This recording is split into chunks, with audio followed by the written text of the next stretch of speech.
I received no warning phone calls, crank letters, or anything of the sort. And racial tensions and religious tensions in Peoria are at an absolute minimum.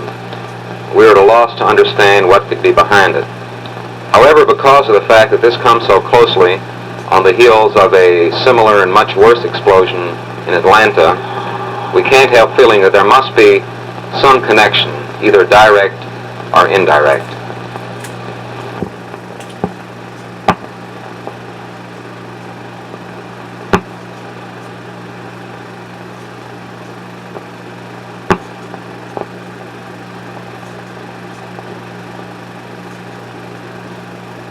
This means wider markets and more business, and indicates very graphically the tremendous growth of this country. Mr. Secretary, when can we project figures for 200 million people in the United States? Well, Mr. Burgess and those who are in the business, so to speak, tell me that by 1967 we'll hit about 200 million people. Where is the movement of population, Mr. Secretary? Well, the movement is continually westward. The center of population is in Illinois, and census by census, the decennial census, I mean, it moves further westward as the population builds up, particularly on the Pacific coast. Mr. Secretary, what is bringing this big increase of population? Is it births, immigration, or what? Well, the births exceed the deaths. We have a birth about every 7.5 seconds and a death about every 20 seconds. In the area of immigration, one individual comes in, goes out rather, in every 20 minutes, and one comes in about every minute and a half. So obviously, the greatest increase comes from excess of births over deaths.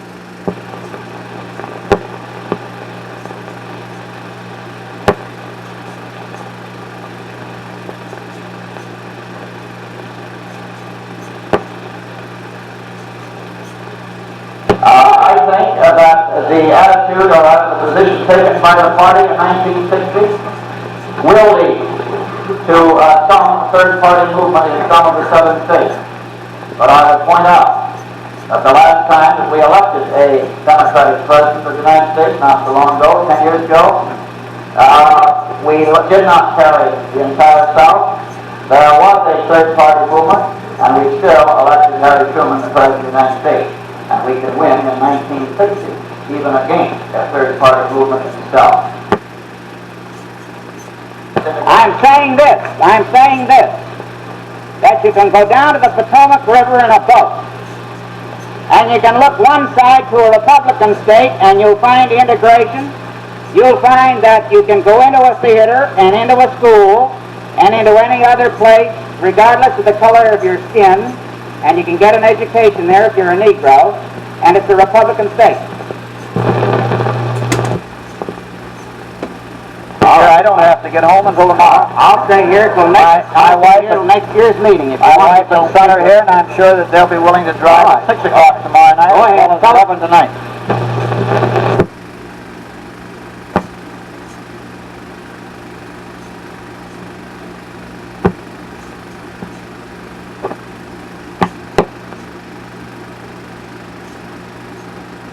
I find only one thing wrong with the Democrats.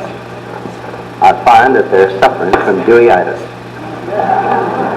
It's the worst disease in the world. It means defeat.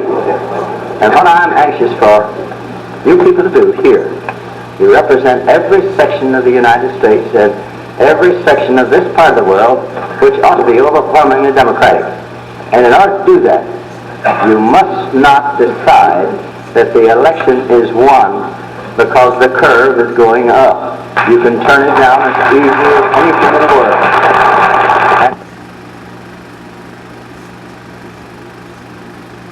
Get in some good digs, honey. You know, Tricky Dicky, I went for him.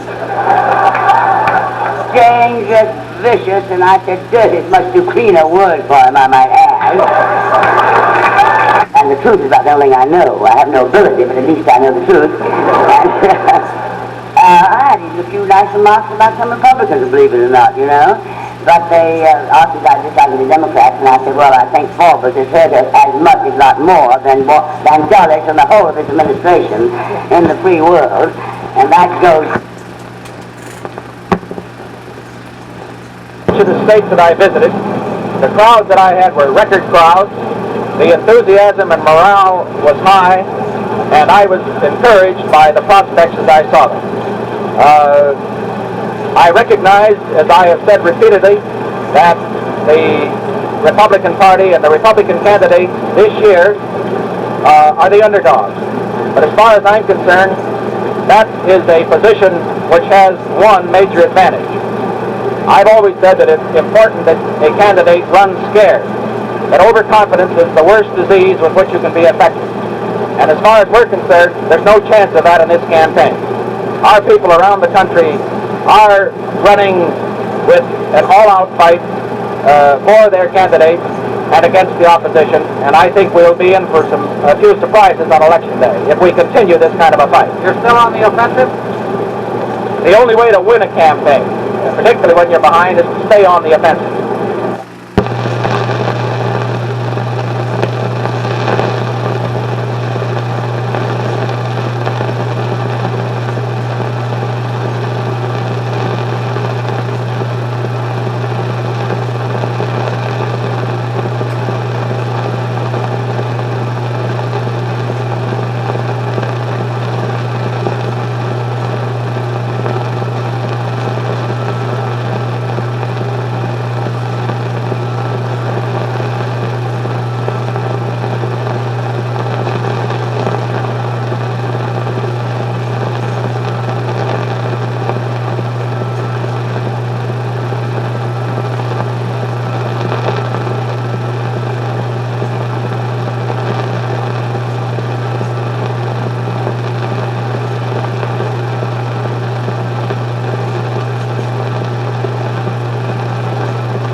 This dotted line is the route the ship actually took, so we can pick up the ship.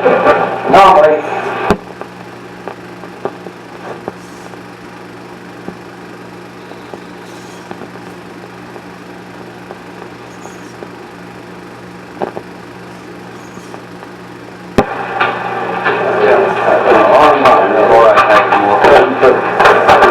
certainly a great honor. Very, very sketchy decoration. Now you're going to...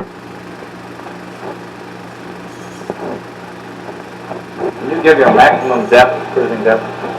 No, sir, I'm not permitted to. I can simply say that we can go deeper than 400 feet. Commander, do you have any indication of that? We're permitted to say that we can cruise at speeds over 20 knots. How fast are you going under the pole? Under the pole, we were going over 20 knots. Do you have any indication whether the Russians spotted you at the time that you were passing through the Bering Strait?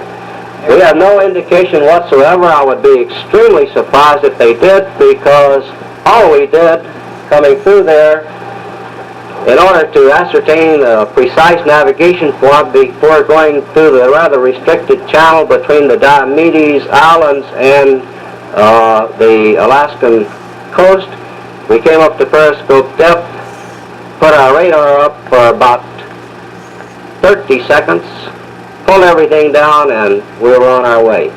If the Russians detected us, they're awfully good. We could look through our periscope, and we could see the ice going overhead. It's quite a fascinating sight. It's like clouds going by extremely rapidly. We also have mounted what I suppose is the first installation of a closed television network. We have a television camera pointed directly upward, and we were also able to observe the ice passing by looking at television.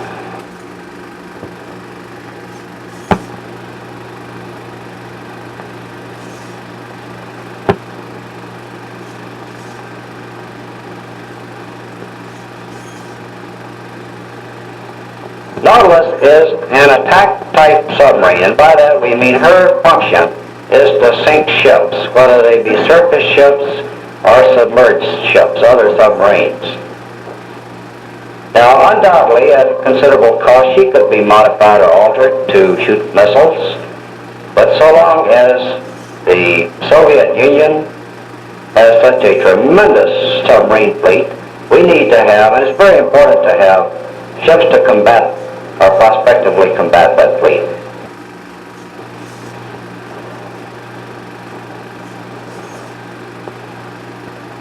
I think we do have, from everything that I know or have heard about, a very significant and tremendous lead in nuclear propulsion.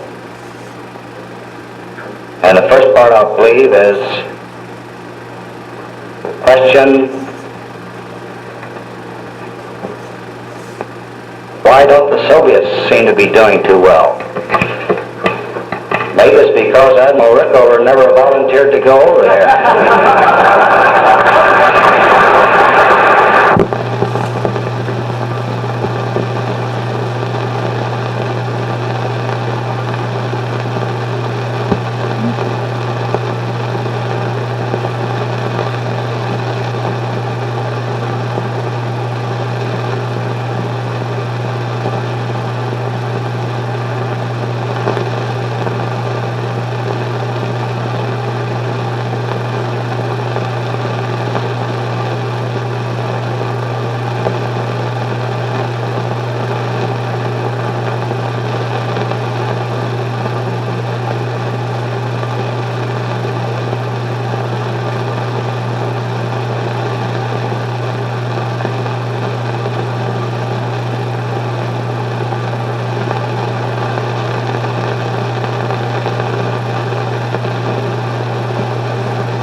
Variable answer, no, they cannot be satisfied. The United States and the United Kingdom are seeking all sorts of pretexts for delaying the United Kingdom troops in Lebanon and Jordan.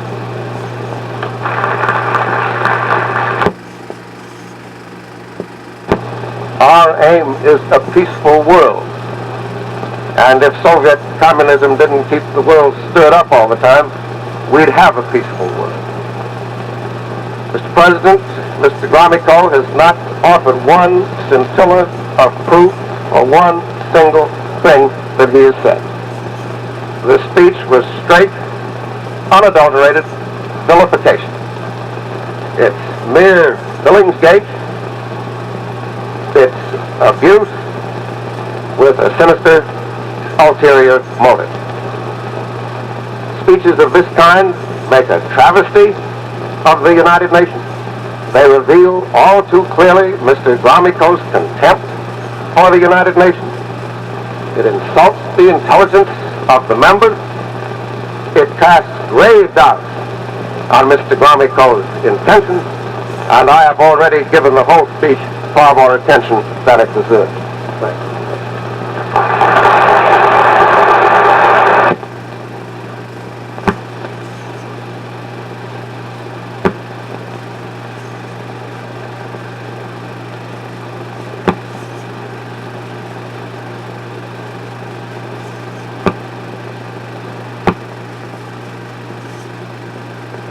The responsible citizen who fails to direct his full effort toward a Republican victory in 1958 is, in effect, inviting the adoption of unsound, unwise, and unpalatable legislation during the next 2 years. The American people should take a long and hard look at the alternatives to the election of a Republican Congress. Anyone who lived through 20 years of the New Deal and the Fair Deal will never forget the grief they brought: a massive surge toward centralization of governmental power in Washington, a calculated attack upon states' rights, more and more federal controls, planned deficit spending, crushing taxes, labor strife and long work stoppages, widespread corruption, and a relentless and bitter attack upon private enterprise, with all of this preceding and following 2 bloody and costly wars. More today than ever before, the Democrat Party is dominated by certain political labor bosses and left-wing extremists. This means beyond question that the next National Democrat administration and any future Democrat-controlled Congress would be far to the left of the New Deal and the Fair Deal.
The President has just issued the following statement.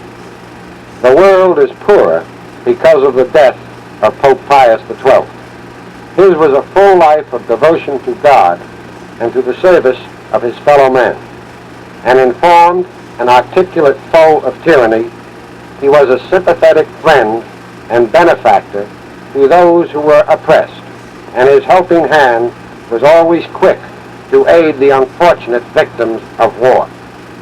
Without fear or favor, he consistently championed the cause of a just peace among the nations of the earth. A man of profound vision, he kept pace with a rapidly changing universe, yet never lost sight of mankind's eternal destiny. I was privileged to know him personally. With men of goodwill everywhere, I mourn his passing.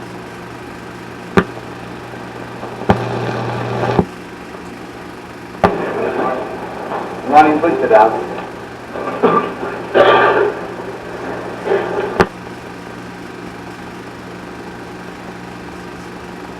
The Supreme Court, in its opinion rendered Monday, once again has spoken with unanimity on the matter of equality of opportunity for education in the nation's public schools. It is incumbent upon all Americans, public officials and private citizens alike, to recognize their duty of complying with the rulings of the highest court in the land. Any other course, as I have said before, would be fraught with grave consequences to our nation. Americans have always been proud that their institutions rest on the concept of equal justice under law. We must never forget that the rights of all of us depend upon respect for the lawfully determined rights of each of us. As one nation, we must assure to all our people, whatever their color or creed, the enjoyment of their constitutional rights and the full measures of the law's protection. We must be faithful to our constitutional ideals and go forth in good faith with the unremitting task of translating them into reality.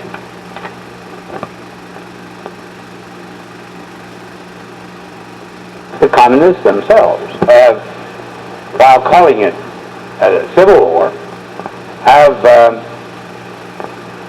stated that their effort is not confined by any manner of means to Quemoy and Matsu, but to not only to Formosa, but to driving the United States forces out of the Western Pacific.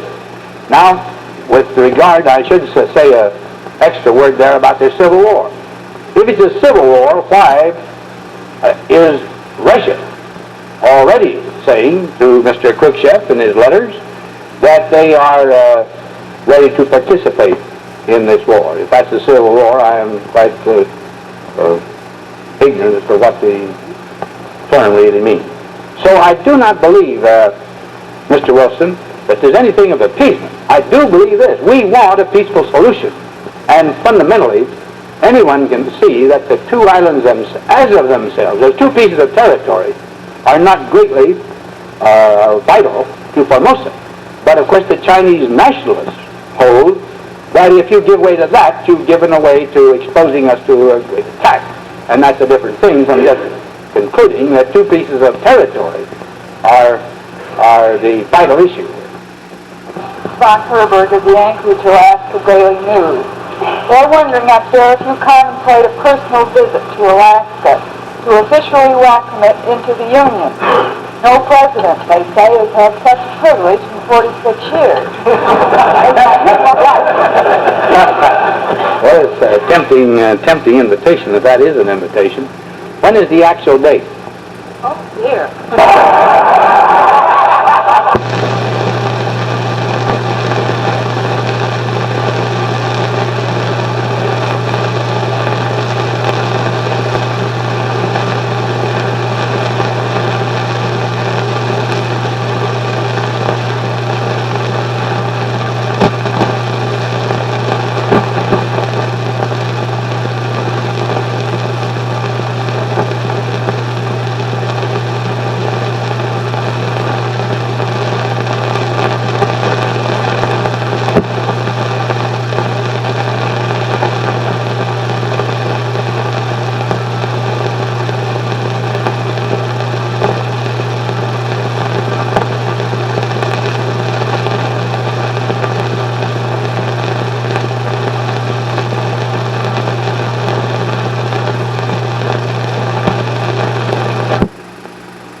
The United States is bound by treaty to help to defend Formosa from armed attack, and the President is authorized by joint resolution of the Congress to employ the armed forces of the United States for the securing and protecting of related positions such as Quemoy and Matsu. The President has not yet made any finding under that resolution that the employment of the armed forces of the United States is required or appropriate in ensuring the defense of Formosa. The President would not, however, hesitate to make such a finding if he judged that the circumstances made this necessary to accomplish the purposes of the joint resolution. In this connection, we have recognized that the securing and protecting of Quemoy and Matsu have increasingly become related to the defense of Formosa. This is indeed also recognized by the Chinese Communists. Military dispositions have been made by the United States so that a presidential determination, if made, would be followed by action both timely, and effective.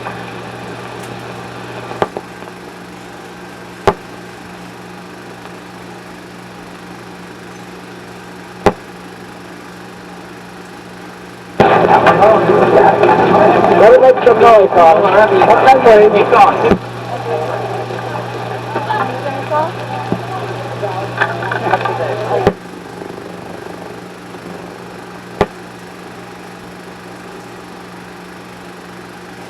We have found that in the two junior high schools mentioned, 136 and 139, that there is upwards of 50% of substitute and probational and temporary teachers, that we feel that the inexperienced teacher should be surrounded more by a higher percentage of the experienced teachers. Therefore, the children are suffering in the respect that also the Harlem area has been used and still is being used, undercover, so to speak, as a Siberia for teachers. That means that we do not get a full or a better selection of the overall teacher assignment. How do you like school? I believe school is all right. Yes, I like it. What about your teachers? Do you like your teachers? Yes, I like them very much. How about you? Yeah. What? I like my teacher. You do? Do you like your teachers? I like my teacher. Do you think you're getting as good an education here as kids in other schools? I think I'd rather stay here in New York and go to Douglas than to go down south and be shotgunned out. What about you? Do you like your teachers? No. Why not? They don't do you right. They what? They don't teach you right. They don't teach you right. No. What do you think you ought to be taught? It's taught everything. You're dissatisfied, is that Yeah. right? You'd rather have better teachers? Yeah. How about you? Anybody else? Yeah, right. Yeah. Well, I like all the teachers here, sir, because they're very nice and they go all out their way to teach us.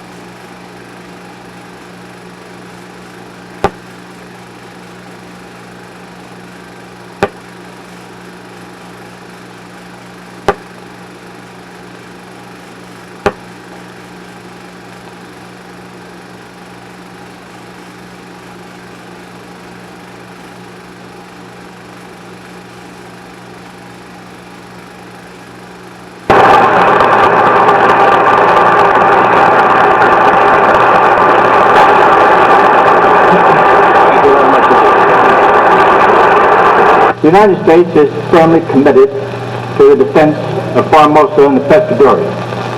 The basic purpose is to assure that Formosa and the pescadores will not be forcibly taken over by the Chinese communists.